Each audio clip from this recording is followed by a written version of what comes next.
नमस्कार, मैं हूं डॉक्टर सुभाष सी पांडे और आप देख रहे हैं इन्वायरमेंट स्टोरी। क्या आपने सुनी है ये ताजा खबर?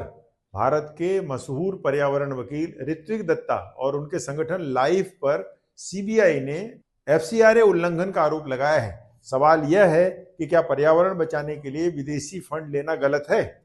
और अगर भारत सरकार खुद पर्यावरण बचाने की दिशा में गंभीर नहीं है, तो क्या देश के किसी आम नागरिक को भी पर्यावरण की रक्षा के लिए उचित कदम नहीं उठाना चाहिए? हम आगे बढ़ें उसके पहले ये समझना जरूरी है कि एफसीआरए होता क्या है। एफसीआरए यानी फॉरेन कंट्रीब्यूशन रेगुलेशन एक्ट, जिसे भारतीय सरकार ने 1976 में लागू किया था। इसका उद्देश्य विदेशी फंडिंग को रेगुलेट करना है, ताकि यह सुनिश्चित किया जा सके कि देश में किसी भी संगठन को विदेशी धन का उपयोग भारत सरकार की नीतियों के खिलाफ न किया जाए। यानी किसी भी संस्था को जो भारत में काम करती है और विदेशी फंड प्राप्त करती है, उसे भारत सरकार से विशेष अनुमति प्राप्त करनी होती है। जब एक संस्था बिना एफसीआरए की अनुमति के या फिर अनुमति के नियमों को तोड़ते हुए विदेशी फंडिंग प्राप्त करती है, तो उसे एफसीआरए उल्लंघन कहा जाता है।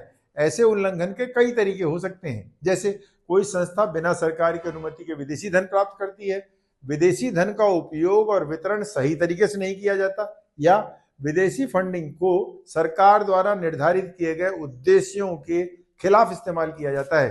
दरअसल अधिकांश संस्थाएं या एनजीओज फंड प्राप्त करने के लिए जानबूझकर अपनी असल स्थिति छिपाती फिरती हैं।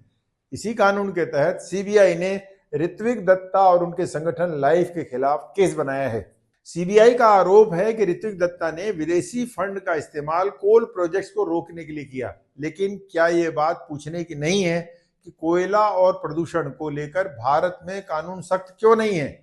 खुद भारत सरकार द्वारा विभिन्न पर्यावरणीय कानूनों को कॉरपोरेट्स के हित में जानबूझकर ढीला किया जा रहा है। इससे भी बड़ी बात यह है कि पर्यावरणीय नियमों, कानूनों, एनजीटी और कोर्ट्स के आदेशों का भी जमीन पर कोई क्रियान्वयन नहीं हो रहा है। इसीलिए जनता में आज इन नियमों के अनुपालन को लेकर किम कर्तव्य मूड जैसी स्थिति बन गई है। बता दें, सीबीआई का आरोप है कि ऋत्विक दत्ता ने विदेशी फंड का गलत तरीके से इस्तेमाल किया। एफआईआर के अनुसार 2013 और 14 में उन्होंने 41 लाख रुपए विदेशी योगदान के रूप में लिए और फिर 22 करोड़ रुपए यूएसए की एक संस्था अर्थ जस्टिस से प्राप्त किए। यह फंड कथित तौर पर भारत के कोयला प्रोजेक्ट्स को रोकने के लिए उपयोग में लाए गए। एमएचए यानी मिनिस्ट्री ऑफ होम अफेयर्स का कहना है कि विदेशी संस्थाएं जैसे सैंडलर फाउंडेशन और यूरोपियन क्लाइमेट भारत के कोयला प्रोजेक्ट्स को निशाना बना रही हैं, और यह फंड लाइफ जैसे संगठनों को आर्थिक मदद देकर भारत की आर्थिक सुरक्षा पर खतरा पैदा कर रही हैं। पर सवाल यह है कि भारत में प्रदूषण दिन ब दिन बढ़ता जा रहा है। अगर सरकार पर्यावरण संरक्षण और संवर्धन के लिए गंभीर होती तो क्या स्थिति इतनी बदतर होती?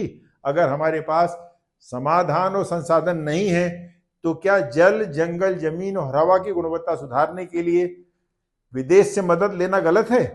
क्या आप सोचते हैं कि कोयला और प्रदूषण जैसे मुद्दों पर विदेशी संस्थाएं हमारी मदद करें तो यह अपराध की श्रेणी में आएगा? क्या ये कदम भारत की आर्थिक सुरक्षा को खतरे में डालते हैं, या ये असल में हमारे पर्यावरण के लिए जरूरी कदम हैं? हमारे देश में पर्यावरण संरक्षण के लिए ठोस कदम उठाए जाने चाहिए। अगर भारत सरकार इस दिशा में कोई सार्थक कदम नहीं उठा पा रही है, तो क्या इस कार्य के लिए प्राप्त किए गए विदेशी फंड को अपराध मानना सही है? अनुरोध है कि अपनी राय को कमेंट्स में बताएं और इस चर्चा को दूसरों तक जरूर फैलाएं। धन्यवाद। जय हिंद।